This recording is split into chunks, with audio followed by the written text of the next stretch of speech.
Welcome to the new Overlords Podcast, where we talk about video games. I'm Max, and with me, as always, is someone who really wants to survive, my co-host, Sema. Hello there, Sema. Oh, hello. Hello. Yeah, no, I condensed it down there a little bit, but you want it. I have been noticing, I'm actually surprised how much you've been wanting it. Well, we'll see if you continue to play after this week when you're doing it Oh, a little yeah. bit for homework, but Yeah. all right. Yeah. We turning you into a survival game No. aficionado? But No Man's Sky doesn't have that much. It's sort of like spam, eggs and spam. It Yeah, doesn't it's have that much spam. not as much spam in it. Yeah. So we're going to Right. definitely talk about that a little bit today from a new player's perspective, an old player's perspective, but we've got some other things to talk about first. So let's get into that because that's fun too. Good news, everyone!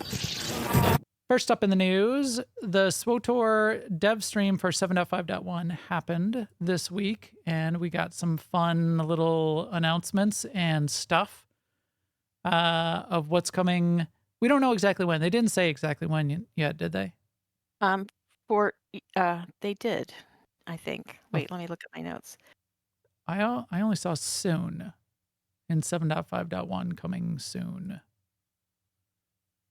Yeah, because at the end, Keith was, it's targeted for late August.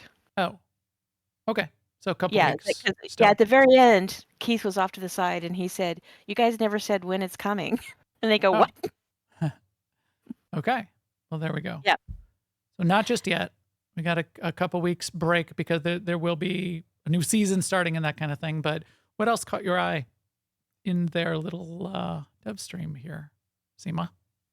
Well, I mean, first thing that's new for all of our community is Twitch drops. Yeah, that's interesting. So you need to connect your account, and then when 7.5.1 goes live, they will turn on drops at that point for select streamers. So it's not going to be an open program, I don't think. No, it's open to anybody who's streaming. Anyone who is a streamer of any kind can. Yeah. Oh. It's not limited. Oh. Okay. Well, then there we go. 4 hours of watch time will be the first drop. So then maybe we'll turn it on one of our Thursday night streams, or if we're doing an episode of the podcast all about SWTOR, maybe we'll turn it on for drops here too. But yeah, that's fun. So there'll be a unique mount. If you're concerned about connecting your accounts because you're just the kind of person that asks questions whenever account things come up, I've had my SWTOR, I've had my game accounts in general connected with Twitch for a long time and really haven't had any. Yeah, I don't know what it. Yeah, the only one that I wouldn't connect, that I decided not to connect in the last 2 weeks. I've connected every other thing. I've gotten ESO drops. I get No Man's Sky drops all the time. Drops are fun. The Once Human drops I did not like because it's NetEase for one, and for two, they make you log in. You can't log in with your email address. You can't create an account with them with your email address. You have to log in either with Twitch or your Discord login or your Google login. And then when you log in, it's got the standard things that they get to see all of your contacts. It's I don't want, no, thank you. So I didn't care about my stupid cosmetics for Once Human, which I'm kind of not playing as much right now, even though I like that game. So maybe when we get to what we've been playing, I can talk about why, but just too many other things. Yeah, so I've connected a million other games. I agree, Sema. I don't think there's a lot to worry about there. Definitely not with these guys with Broadsword. I mean, the first drop that they're doing, it's actually going to be available for 30 days, which is a long time if you've ever done any Twitch drops.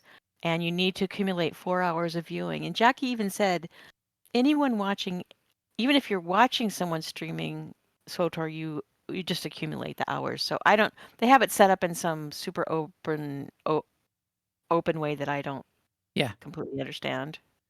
Yeah, it's interesting. And they're just trying it out as well. So this is just a first step for them. So it's a single reward, and it's 4 hours total Yeah. over the course And of you have a 30 month. days, you basically have 30 days to do it. So Yeah. So that's cool. you could do 1 minute a day for, Or a couple minutes, yeah.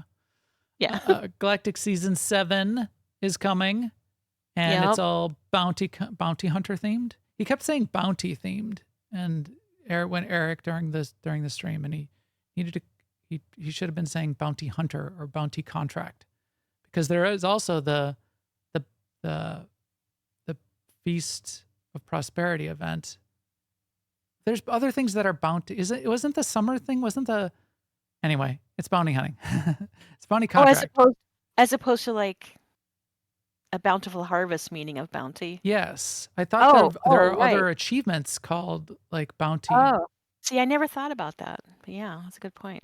So Yeah. during the Galactic Season 7, the bounty contract event is going to be enabled the entire time, while the normal rotation of event every 2 weeks, I think, is still going to be going on.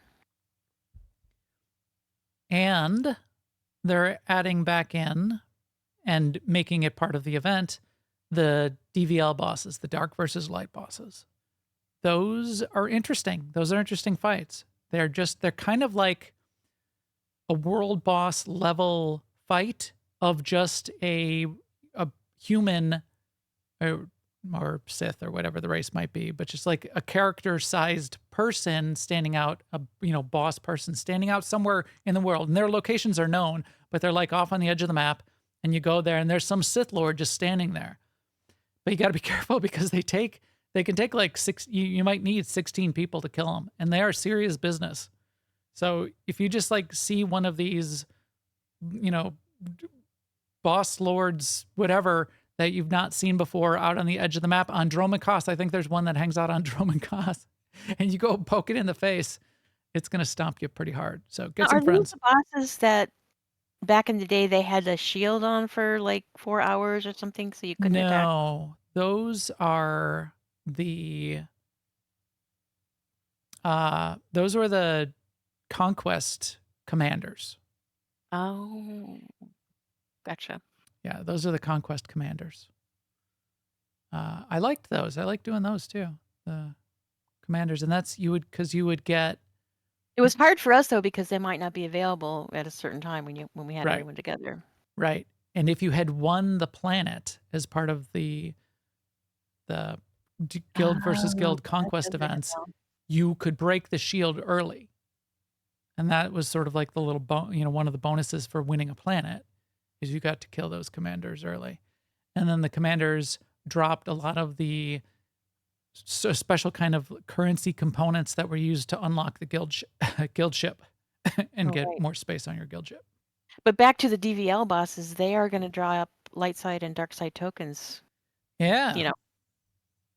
Which is another currency, one of the many. But it's not a currency that I've been like watching, but when that came up in the stream, a lot of people are like very excited about it. So I guess there's cosmetics that people want that they've been struggling to get. So that's a good thing. Yeah. Right. Some of the older rare cosmetics that came off of those DVL tokens. There's also going to be another Lothcat kitten.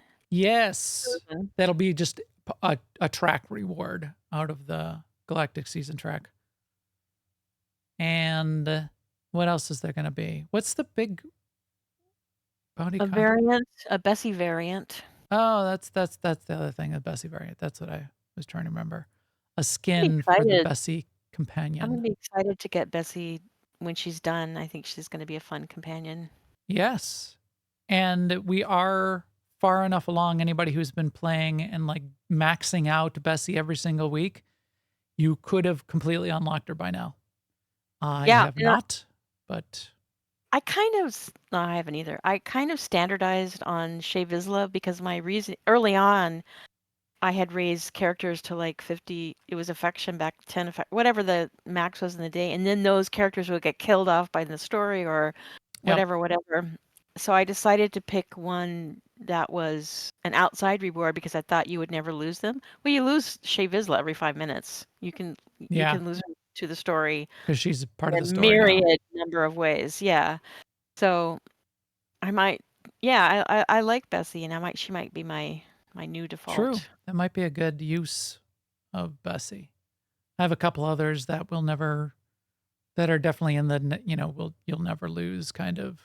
And you But could also, always still use Shea Vizsla outside of the story parts, but yeah. no, sometimes she's gone. You can't summon her. If until you finish whatever story part.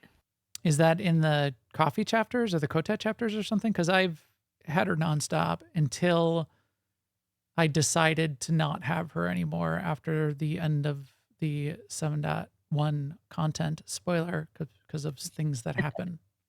Um, Anyway, I have found a number of ways that you can end up unable to yeah, summon Shea Vizsla, so. yeah.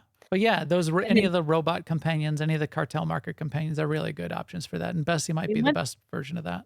one thing I found out about Bessie, which it doesn't really bother me that much, but I understand why people would like it to be a different way, is that once you finish the journey and you've earned her, you still have to level her influence up to 50 if you want her to be level 50 influence. But that you have to do on every character. That part is not, legacy wide, which Right. people are going, what? Oh, No, it should be. Since true. all the effort was True. legacy wide. Yeah, Yeah. she's like a legacy. It was like a whole legacy thing. That's a good point. And there is a bug right now. Someone mentioned if you have her up to you used a commander's compendium or whatever, you got her up to influence 50, and so that makes your companion the strongest it can be. Do not take your level 50 influence Bessie back to Sea Lane on Odessin or no, whatever the planet you go to. Runic. Runic, Yeah. because it'll reset her influence. Okay. Yeah, you definitely, It's that's a a good tip. bug, but it's because when it goes into that room, it sort of it cycles out and it becomes a fresh companion, Oh, which and the it's not supposed mounts, to do. the season reward mounts have like bows on their forelegs. The season reward mounts is there a picture of it in here? I didn't see a picture. Yeah. There's a picture in the let's see. In the recap. Interesting. Oh, in the recap. Yeah. I Well, put a link in the I will notes, try to but find it as we talk. What else? Tell me about. Well, I guess let's go through the rest of the content, but then let's get to that Master Fight bundle because I need to decide if I'm going to do that. So we got Feast of Prosperity coming back. That's good. It's sort of like sort of almost like a Thanksgiving kind of style event, a bounteous feast kind of event. Again, not a I think bounty contract. it's gonna work exactly the way it did last time, but new deco's available. I did like the new deco that they showcased. They did a good job with that. It's like a chandelier, but it's got a part of the body of the chandelier that's sort of like a glass oblong sphere, and it's filled with like glowing plasma. It looks really cool. So I agree. That is something to look forward to. Date night. Oh, is it just? Yeah, it's just Vet and Jorgen. Eric. Yeah. Are you excited for Jorgen? I think and you know Vet? the answer to that question. It's. I wonder if it's new voice from what's his name for Jorgen. Oh, I bet it is. Yeah. And actually, I'm excited to hear the new voice lines. I would like to hear that. Yeah. What's his name? Why can I not think of anything today? This is how this is going to go all podcast. His name is Timothy Omenson. Yes, Timothy Omenson. Oh, I forgot about these Lotus Blade lightsabers. Is this part of the reward track? If it's in that, I think it is. I think this is part of it's either a cartel market thing coming.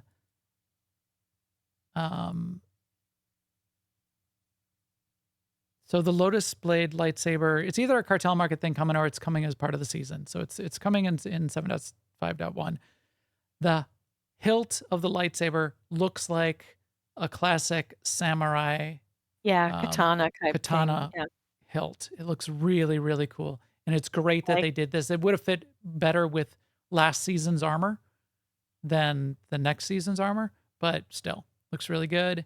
And then did you see the tunings? It's like the sword that what's his name carries in One Piece, but the opposite colors. Yes, Zoro. Yeah, Zoro. Something something to Zoro. Yeah. Nemoro Dodo Zoro. Yes.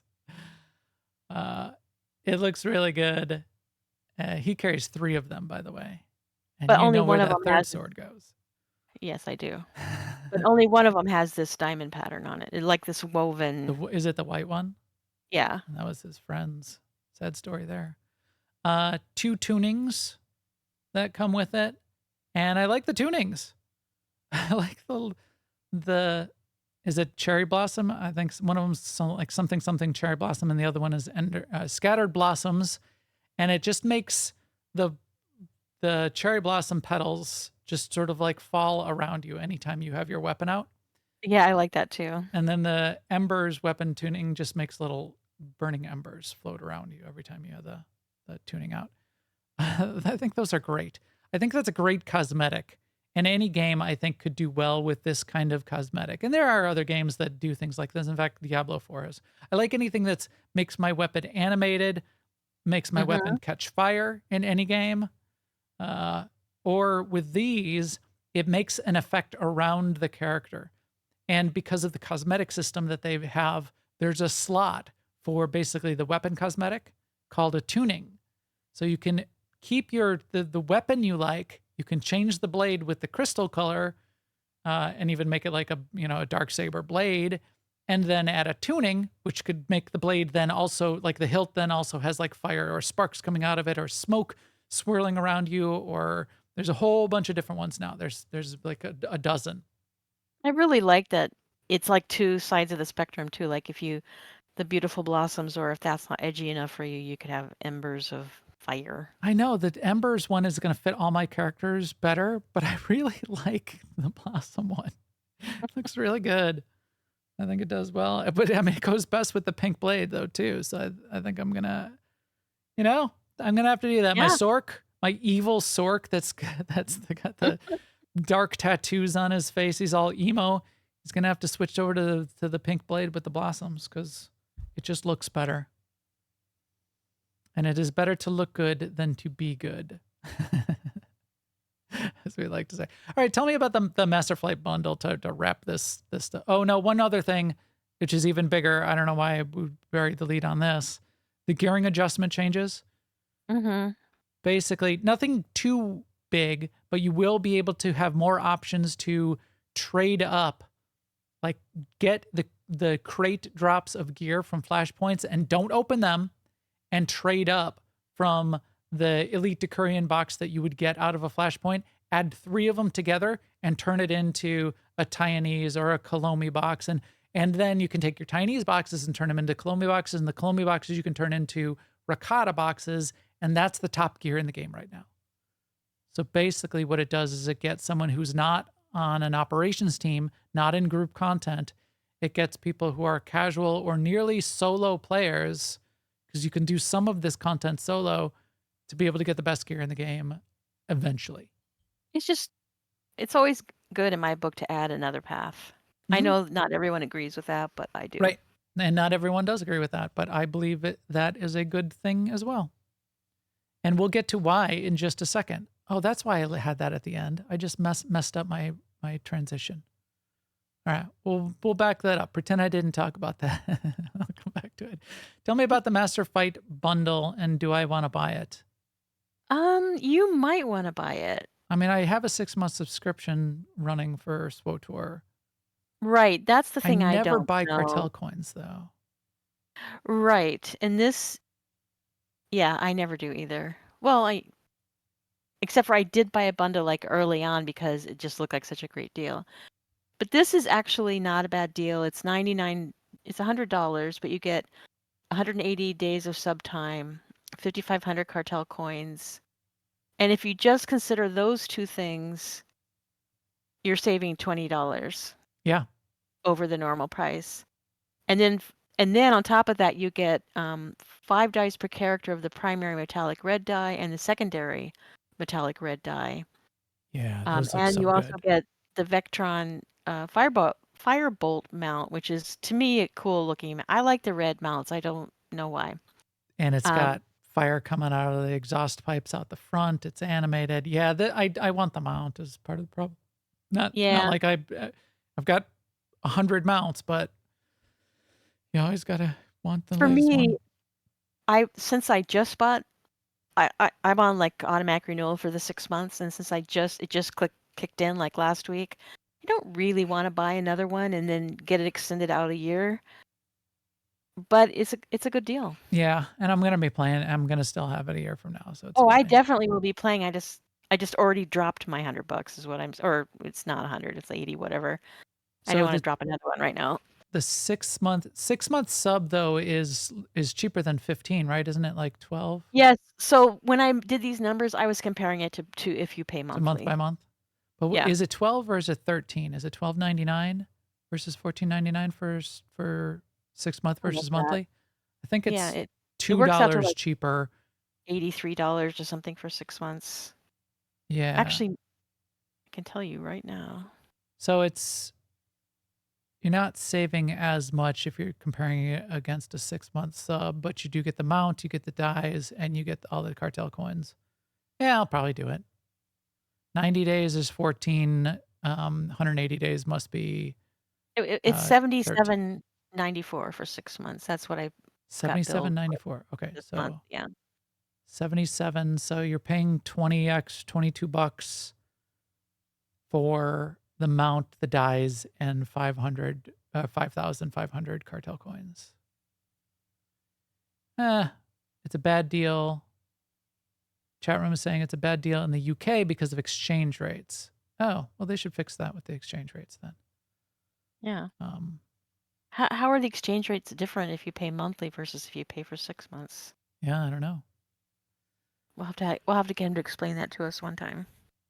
So, as I was also saying, yeah, the gearing changes are nice because people who are playing solo now have more opportunities to get the best gear in the game, and they're going to continue to do more around that in the future. But why why that was also interesting is because I found a news item that popped up that covers a bunch of MMOs, but it was from Hardcore Gamer, the 15 best MMORPGs for solo players. And way up, so 15, way up at number 2 is Star Wars The Old Republic, which I would agree with. Yeah. I mean, WoW It's is very on good. here. It's very good for solo players because it's very rewarding. And also the story, the way the story unfolds and the way it's presented, it kind of encourages solo play. And it's great for solo free for just playing through the class stories. You've got 8 of all of the original class stories and a ton, hours and hours of content of the game, and it's all free. So number 1 on the list is Palia, which is interesting, which is also free. That is interesting. I'm surprised that Palia was up here just because it's lesser known and new. The rest of these I would also agree with, but there's some really good ones on here too. I mean, it's one I didn't recognize at all, but like 15 is Star Trek Online. Yes, that one's good and fun and is just another one of those MMOs where it's a good MMO and it's got a lot you can just play and do solo. That game has a lot of customizations also. Lord of the Rings Online is 14. Again, yes, same thing. A lot of story you can go through, just long adventures you can have. And it has a lot of events, and it has the music feature. This one I didn't even know what it is. Temtem. No. I don't know what Temtem is. A peaceful journey into creature collection. Okay. 12 Elder Scrolls Online. Again, I would agree. Some of these, I think, I would say yes and no as this goes up into here. Like, they say like Guild Wars, ESO, and once they start getting into like World of Warcraft and Final Fantasy that are on here, yes, you can play a lot of it solo, but like Final Fantasy, I would not agree that you are playing it solo. You cannot complete the main story without queuing up into a pug, because there are required steps where you're basically doing dungeons, and they're like lair bosses that you have to do That's the next step, and you cannot progress in the story without doing that. Now, it's a good system that they have in place to be able to queue in and be carried along by experienced people, and it's not long to get queues. It works really well, but I would argue that that's, yeah, I mean, you do have to queue into a group, and you do have to do group content to even make it through any of the story, and you can't not do it. So that's a weird one. I would put a big asterisk next to that one as an example. But yeah, really fun to see Star Wars: The Old Republic on here. Good for you. A couple other things in the news just to round it out. Keep saying this, the hype continues. I do a check the day of the podcast to look for news. Multiple articles out today, July 3rd. Well, I guess it was yesterday. 2 articles came out yesterday on July 30th talking about Star Wars Outlaws coming out by the end of the month, but I don't know how it's going to be. In fact, it's still on the edge. I don't think it's getting overhyped, which is going to be good, because if it gets overhyped, it's just going to crash and burn. It's going to get review bombed. So I hope it doesn't get overhyped. In fact, one of the articles I read did say the reviewer, when they played it, weren't as enthralled by it as they expected to be. So it definitely wasn't hyping it up, overhyping it. They were saying, like, I got stuck at a couple points. I They're couldn't. trying to keep it from getting macheted. Maybe. But I liked the concept of this article. So this is a GameSpot article that came out yesterday, and it just sort of lauded the fact that in Star Wars Outlaws, you get to play a normal person. Right. They're not a superhero. You're playing Kay, and she's a scoundrel, and she's good with a gun, and she's got some abilities, but she doesn't have superpowers. She doesn't have a magic sword. She's not like the hero of the galaxy. She's not even like a magical Jedi hunter Mandalorian with lightsaber proof armor and a million gadgets and being able to fly in the air with a jetpack. I would argue that Mandalorians are superheroes in some ways. Right. So yeah, I like this concept of you just get to be in the Star Wars universe as kind of just like more of a regular player. It reminds me, and I wonder if it will feel close enough to it. Probably not, because anyone who likes Star Wars Galaxies has rose-colored glasses for what Star Wars Galaxy was. So that nothing will ever compare ever in the history of the universe until the heat death of the universe. But one of the things that Star Wars Galaxies was interesting in when it launched was there weren't even Jedi. You couldn't be a Jedi in that game. You were basically everyone was just regular people in the galaxy. New generation or whatever they called it. And then they added Jedi in, and it changed things. And then it was like so hard to become a Jedi. It was interesting. And then they made it easier to become a Jedi. And then people decided that that's when the game died. However, it only died because people then said it died, and then for other reasons too. There were some other things that changed, and then they had to shut down the game. Anyway, as Did they opposed have to, though? I think it died because Sony didn't want to run it anymore. I think, yeah, that's also that's more what I'm saying too. That's not the only reason it died. It did had their drop off in reasons. popularity, and people got But really mad at it. But plenty of games are still going that had the level of popularity that game had when they closed it. Yeah. yeah, absolutely. So they had their reasons, but we don't know what they are. But then we got Star Wars: The Old Republic not long after Star Wars Galaxy died, where everybody got to be a Jedi, to get to roll a Jedi on the character creation screen, and everybody loved it. So having Jedis be something you could actually play in the game, it was only the elite 0.1% of players that were Jedi that were mad that other people could become Jedi. Mm-hmm. But that was enough to Isn't turn that some always sentiment the against case? it at the time. Right. They got to be Jedi, and they wanted to pull up the ladder behind them because Nobody hates gamers like other gamers. That's right. The fans tanked it. It was never like this when I started. I had to play 10,000 hours of the game and grind out becoming a Jedi, and no one else should be able to do it because I'm the best. It doesn't make for a fun game when only you get to do it there, comic book guy. All right. The only other near term, so this will be coming out in by the end of the month as well, but the only other near term game launch is tomorrow, the remastered Star Wars Bounty Hunter games. We're talking about Star Wars games. That remastered old school Star Wars Bounty Hunter game is actually being released tomorrow. So if you remember that game and are excited for a remaster version of it, go check it out. I'd be interested to hear if anybody's really a fan and gets into it. I wonder if Corley is. We should ask him. Anyways, that's good for the news.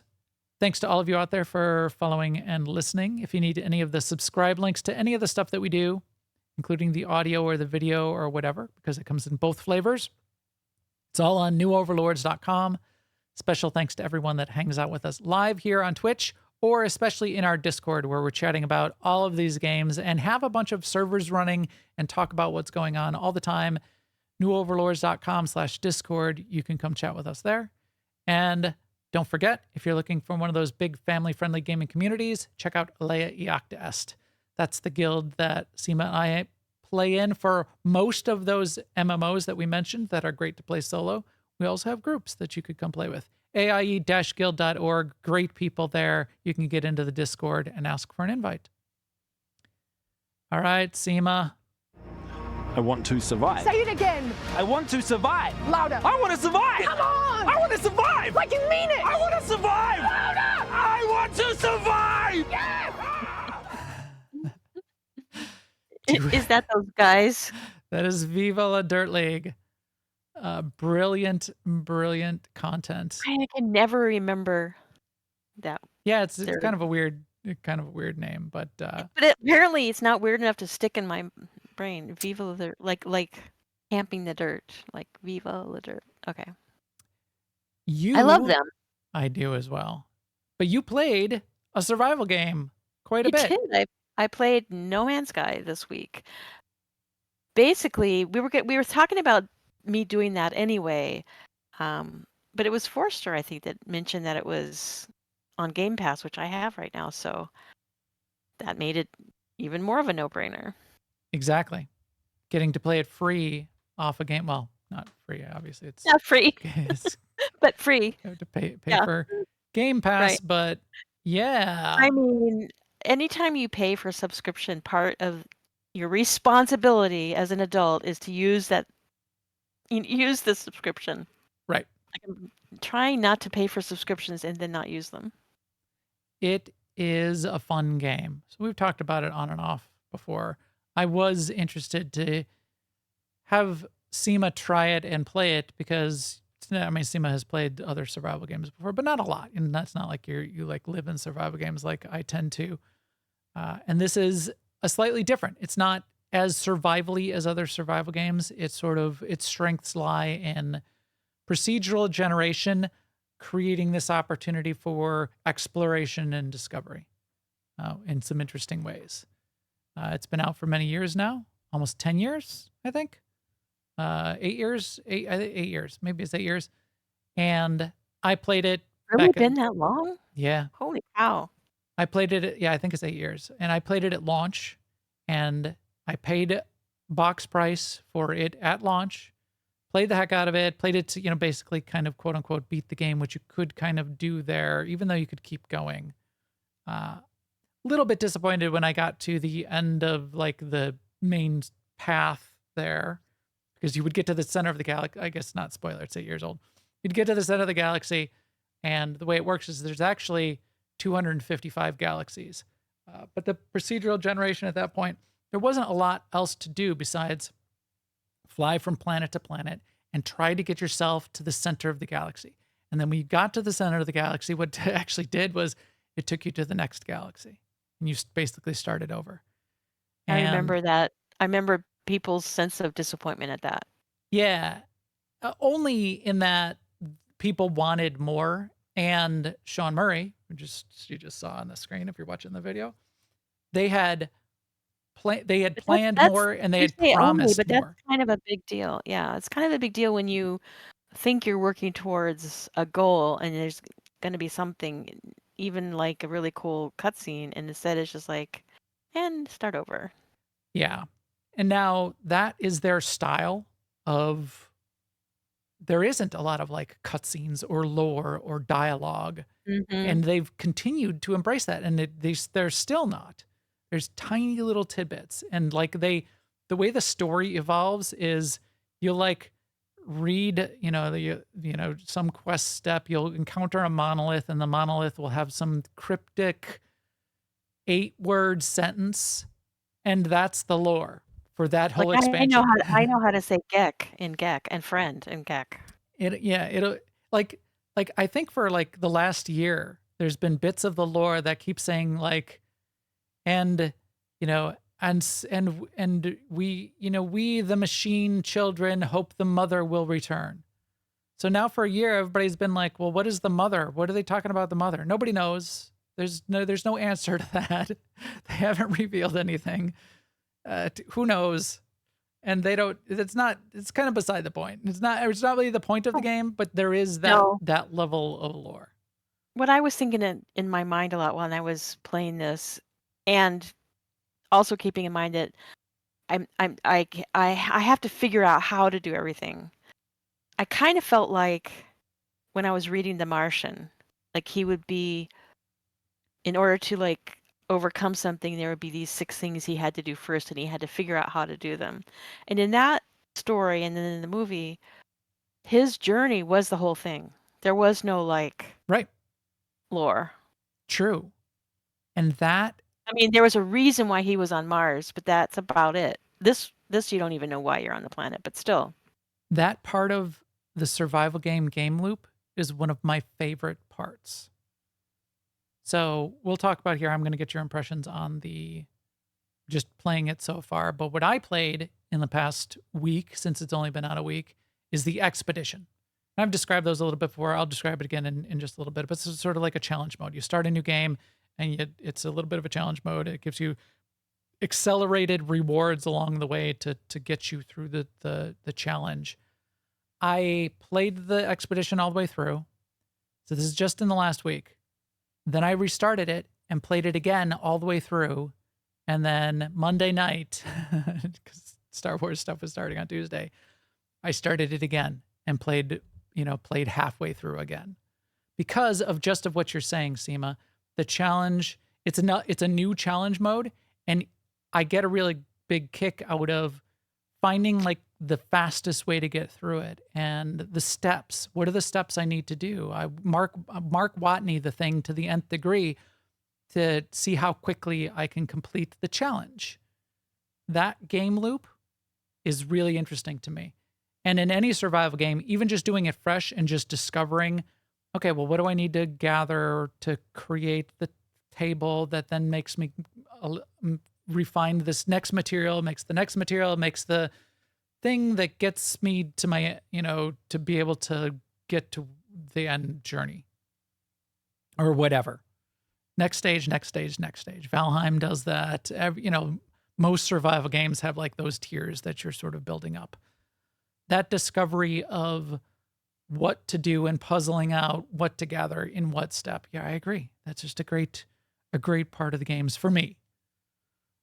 So you didn't play the Expedition. You played the No. fresh new player Yeah, experience. I did. Which has changed over the years. There used to not be a new player experience. You just sort of got dumped on a planet with no instruction at all.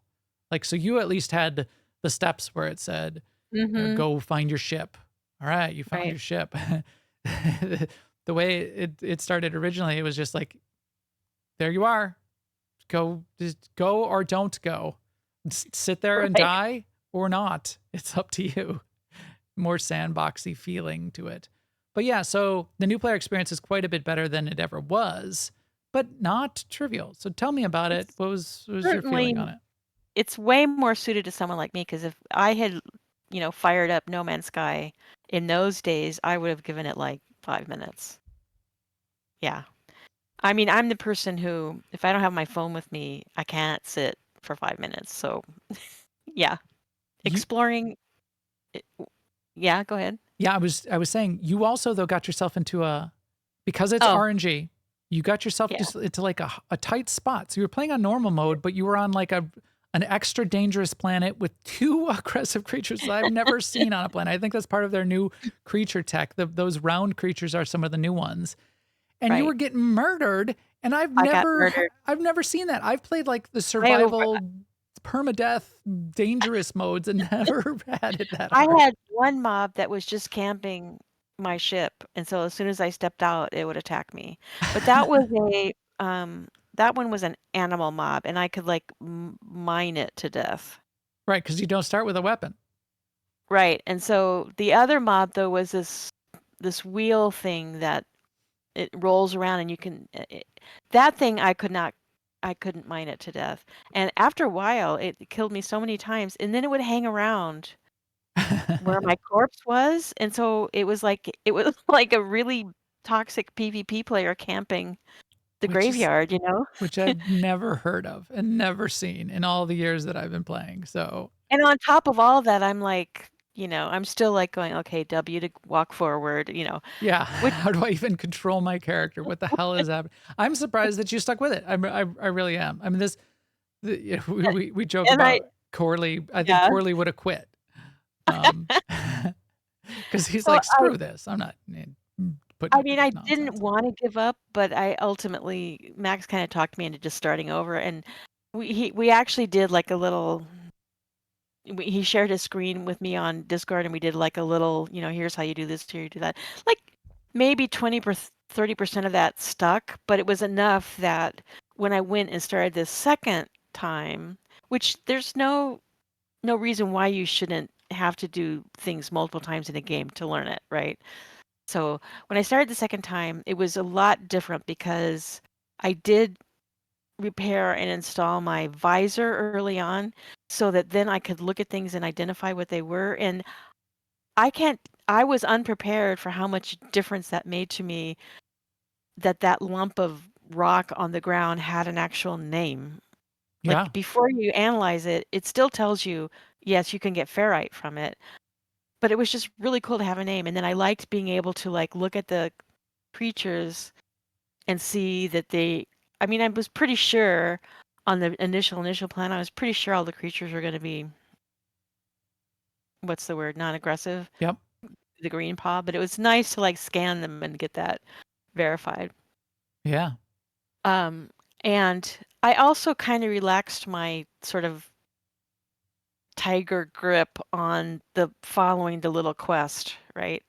So that yeah, I was able to go a little bit more out of my way and mine things and build up a supply of things. I yes, did get in a little bit trouble the second time through because I did that a little bit too much and got too far away from safety and let a storm go for too long.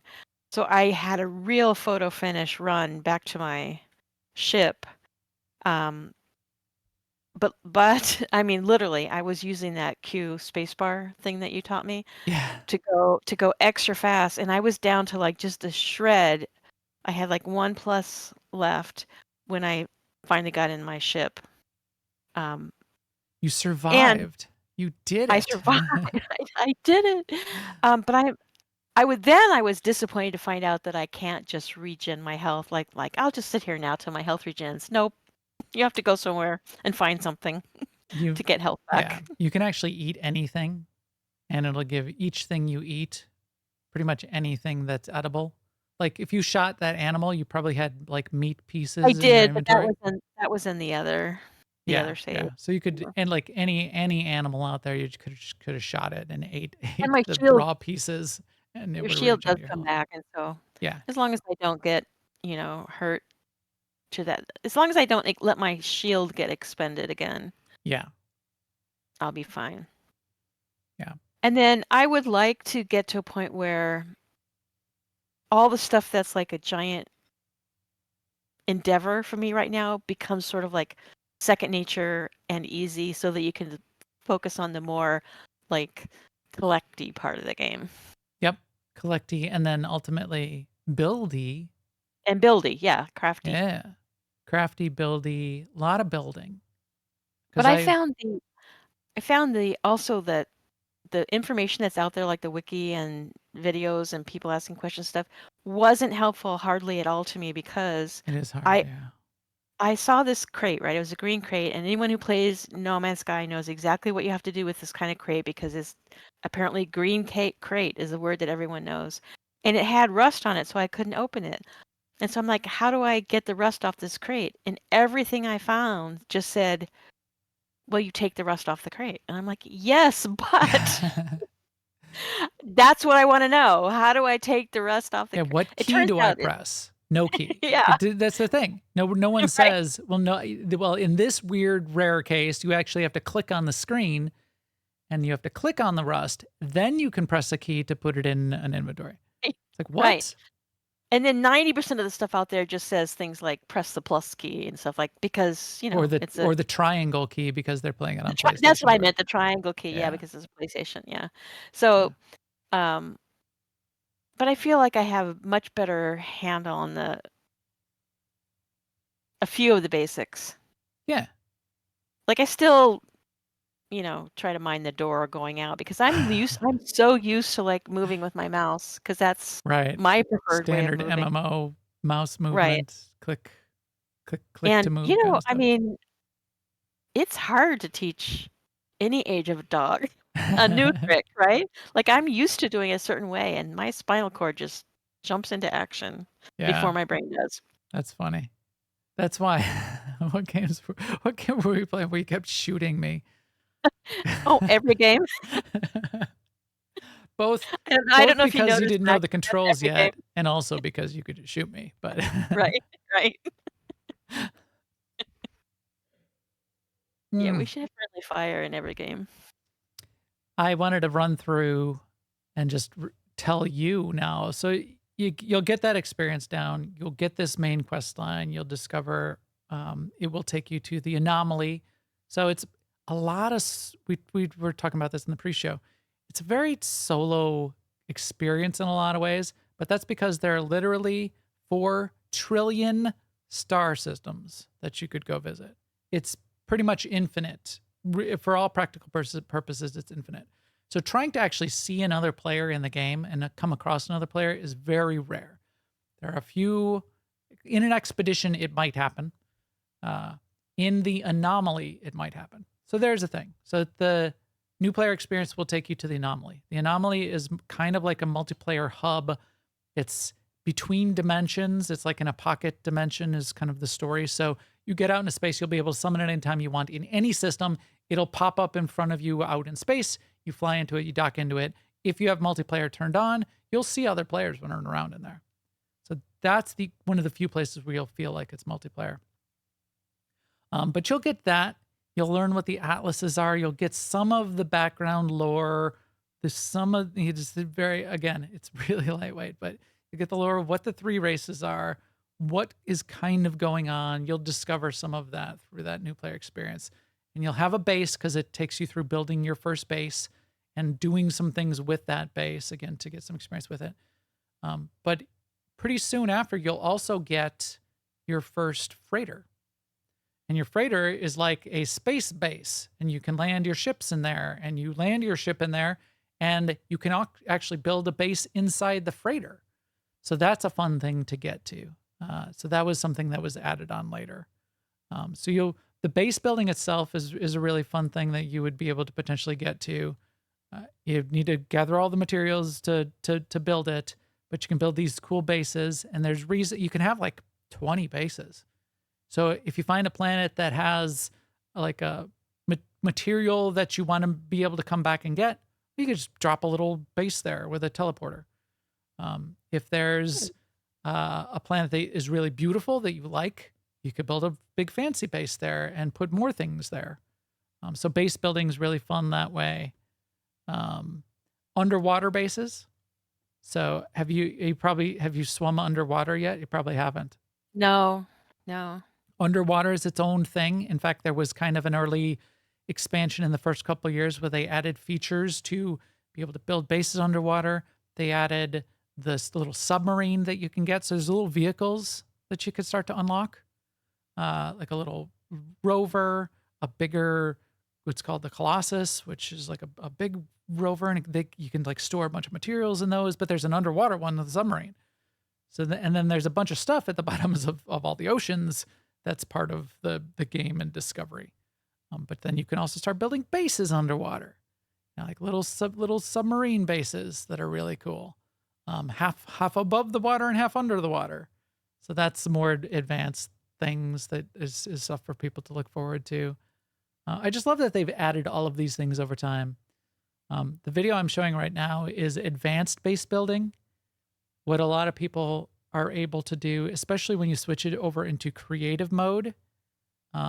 And there are extra sort of like little hacks that you can do to like overlap pieces, base pieces that you shouldn't normally be able to overlap. People have created these amazing, beautiful, something you would think wouldn't be possible in the game.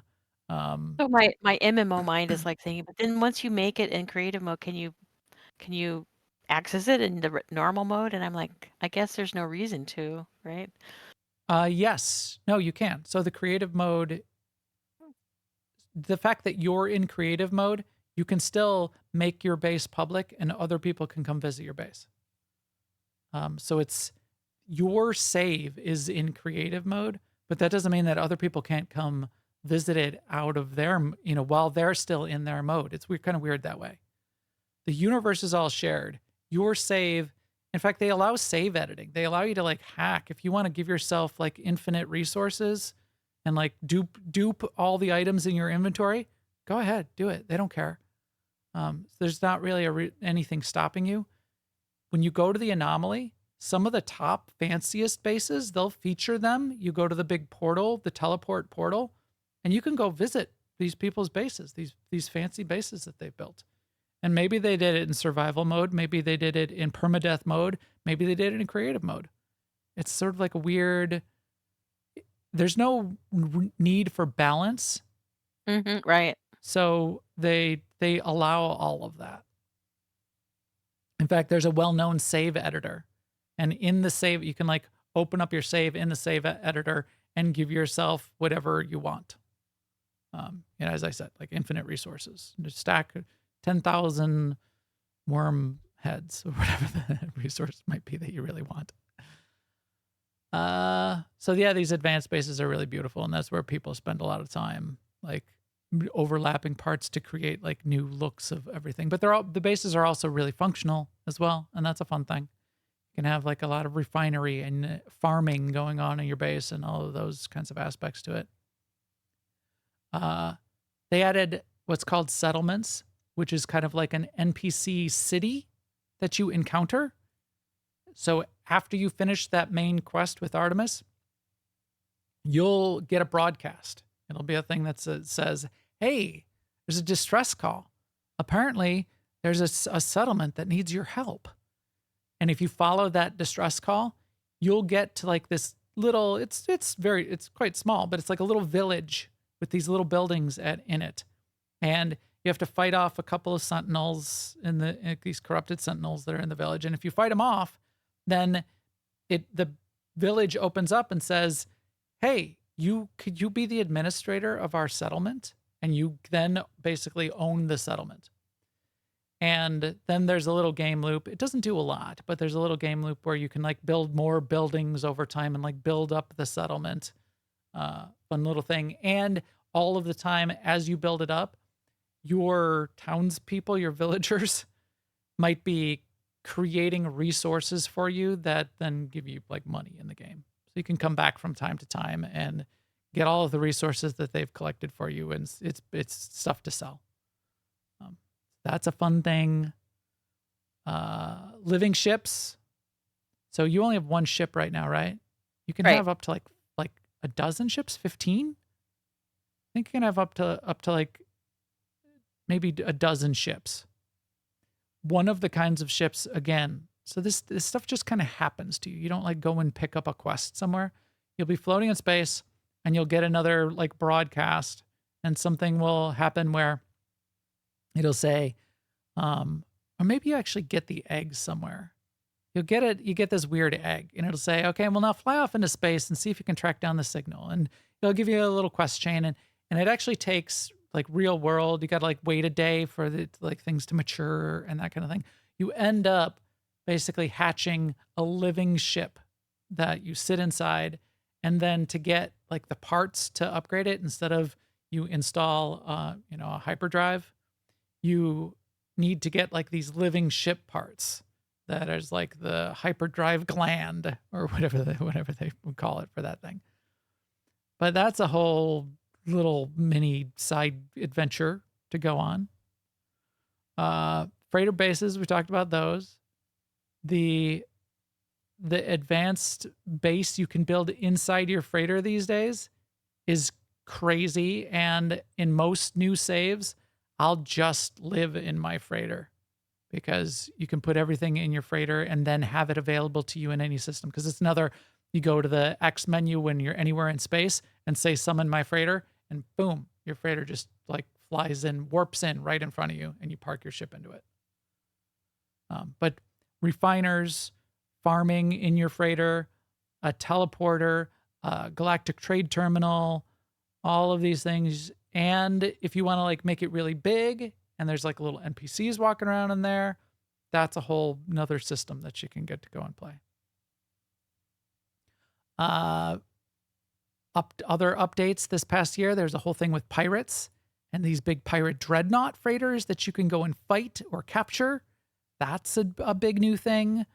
And then in the Echoes update, they added a new kind of NPC race, which are these part machine, like these machine people, and they have like a little bit of a story behind them, but they will allow you to unlock machine parts that you can change yourself to look like them.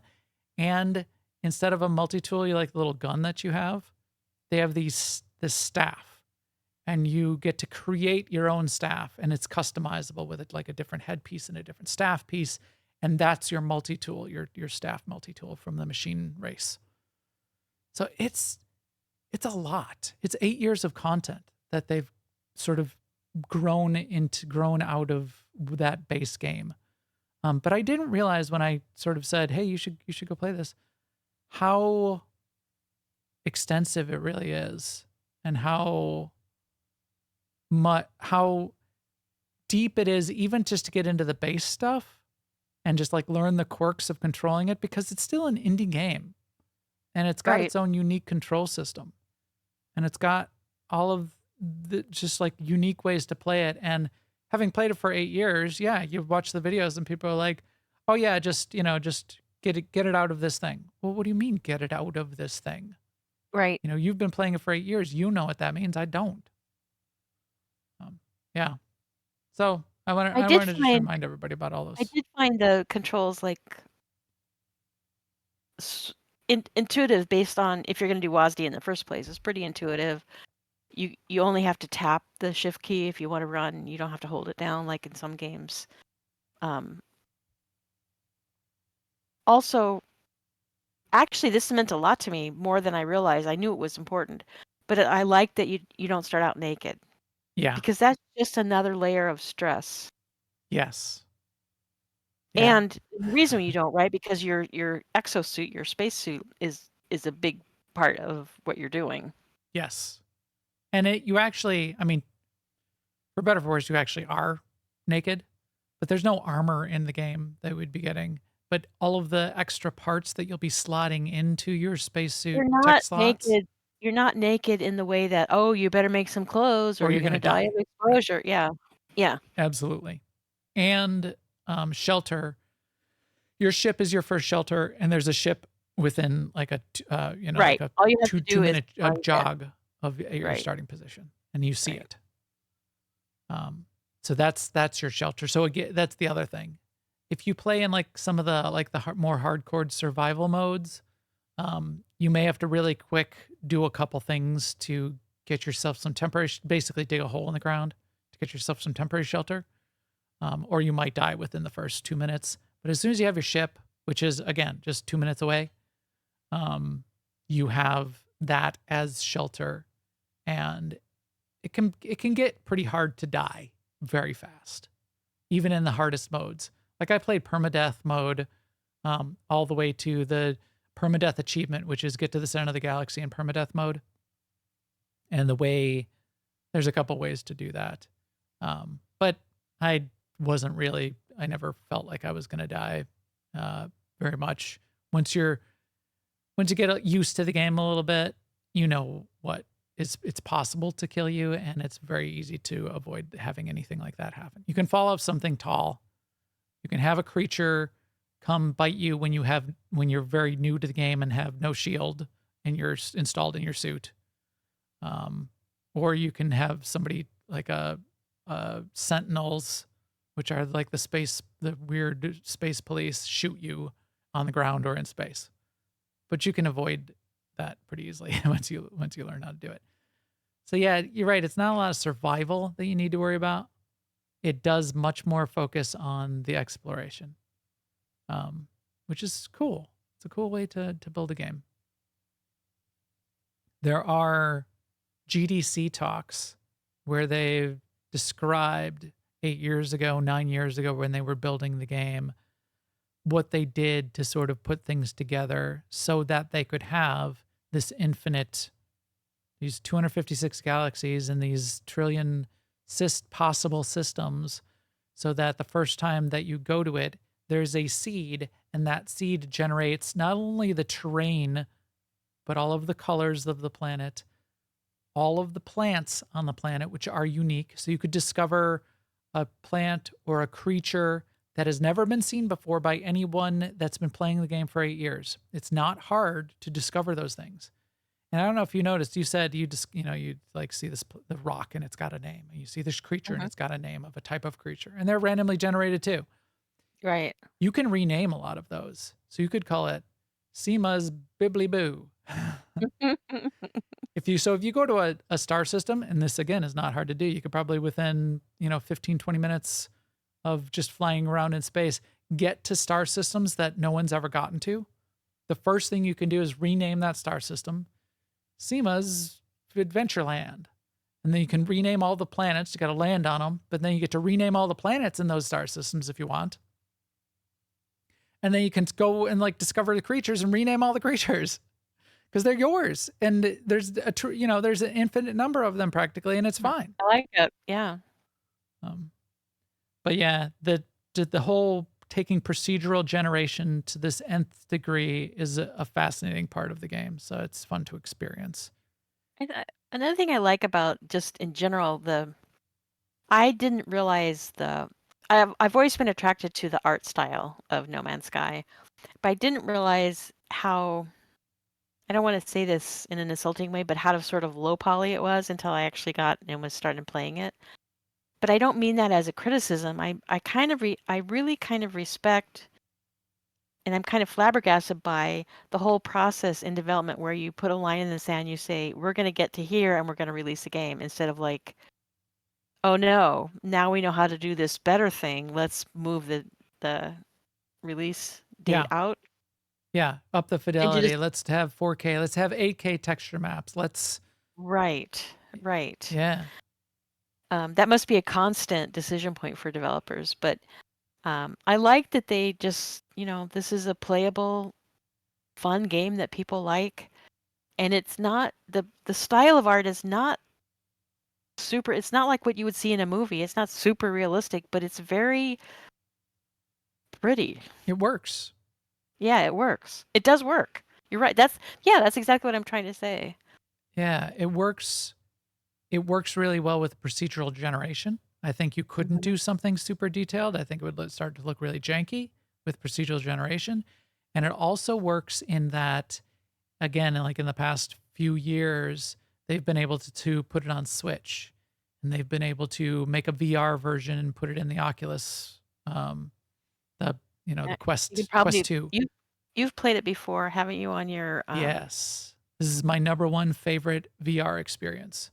Because the fidelity that it's at in the game, you get this amount of fidelity in a VR headset. And as you said, the controls aren't super complicated. And once you learn the controls... Your Steam Deck too, right? That's another place that it works really, really well on. In fact, when I go on a trip, pretty much the only thing I play on a Steam Deck, unless I'm into something else or checking into other things, is No Man's Sky. Just because it's so easy to do that I don't have to like think about it. And if I just need something to play in an airplane, it's just like really easy to start a save, and I know the controls, and it's easy to get into and easy to play. It's really, really cool. Yeah, so they've done a great job with this. I do wonder, I know that they're taking everything that they're learning here and putting it into Light No Fire. So Light No Fire is going to be their next game. And they've been working on it for 5 years already. And I'm getting the feel of, as I'm sort of seeing what they're doing in Light No Fire is, and the things that they said about it so far, is that what we have in No Man's Sky is all of these, like this infinite, nearly infinite space. And you can encounter these planets in this nearly infinite space and warp to them. What I feel like they're going to do is sort of flip that around for Yes. Light No Fire, and have a planet with nearly infinite space on the planet, on the surface, Right. Right. that it's just a single planet that everyone then can go and walk around on and explore. But it's going to be so big and procedurally generated, again, they're taking everything they've learned, that it will seem limitless. And that'll Yeah. be really interesting to see how that sort of comes together. And instead of spaceships, you'll have like horses and Yeah, they have flying mounts that they've already shown. You'll be able yeah. to like fly around. They're going to have some sort of like quick travel type system if Yeah. this is this giant planet, because if your friend is on the other side of the planet, you're going to need to be able to get to him. You're not going to like ride your flying bug for a week or a year or whatever it's going to take to get over to the other side of the planet. So that'll be interesting. I do also wonder, because they've shown like different races and NPCs, if they're taking a step further along the lines of story and narrative and It does seem NPCs sort and of like a quests. high fantasy setting. Yeah, so I don't know if they've hired like a writing team, a narrative, like narrative team, because I kind of feel like they don't have that right now. I know it's Right. kind of It's sort of like you as the character, it's okay for you to be born with no memories because that's part of your deal, but you can't like every person you meet also have no memories. right, right. Yeah, yeah, exactly. And yeah, I would think they would be leaning towards a narrative environment for the new game, but we'll see. Don't have to. You just be a big planet and you just explore and discover and run around, and the journey is the destination. All right, Sema. So that's No Man's Sky. I love talking about No Man's Sky. What do you think? You gonna keep playing it? There's so many other things going on. What are you gonna be playing? There's a lot of competition for game time right now, so we'll Yeah, see. pre-patch. What are you gonna do this week? I'm Well, mostly going to do Star Wars: The Old Republic because of yeah. Total Galactic War. So Total Galactic War. my the pre-patch event that's going on in WoW, I will spend some time doing, but it's mostly about acquiring cosmetic things. There is gear to be had, but it's not the kind of gear that it's my responsibility to get it because I'm going to use it as a raider. So I can get it or not get it, right? Yeah. But I also have almost a month to do that. Total Galactic War is just this week, so I did play a little bit of Star Wars: The Old Republic this morning, and that meaning that I got a few things done on high-level characters, and then I went to one of my new characters that I created last week to. And the reason we create new characters for Total Galactic War is there's a lot of conquest points to be had per level, and levels come quickly. Yes. So In the you early get part of the game. rewarded for completing Yeah. class stories and completing levels, and an extra boost every 5 levels, and so it's a fast Yeah. way to get tons and tons of points for the guild, to get our guild target going Yes. on. So that's what I'll be doing. leading up to this week in Star Wars: The Old Republic, I've been sort of focused on, aside from doing our normal group activities, which is our operations team on Thursday nights and fun night on Tuesday nights, I've been working on progressing Bessie, which is the new venture system in Star Wars: The Old Republic, and I've been having fun with that. I'm to a good sort of stopping point right now, so that I can focus on. In a few days, I'll think about whether it's going to advance Total Galactic War for me to go back and look at some Bessie stuff. I don't know if it will, but I'll think about that. So those are. It's basically about Total Galactic War this week, because everything in WoW, I've got a month to do. Okay. Really, like I'm not. I've done. I think I've done pretty much everything I'm gonna do in Remix. Remix has 20 more days. Oh, But right. I went overboard with Remix anyway, so I'm fine there. I don't have to do any more Remix. If I never, well, I have to go back and do some shopping, because I've Oh, I've right. Don't forget. accumulated a bunch of currency, right? So I need to spend the currency. So I do need to go back in there and do that, which that takes some time, because that's when I get in my head, right? And I go, well, this or that, or this or that, or if I buy this, will I be sorry? Yeah. I don't understand it, but that's what goes on. Yeah. Um, Well, so if cool. there's You're gonna have to keep me updated on the pre-patch stuff because I'll forget, but I do wanna at least duck my head in. I don't.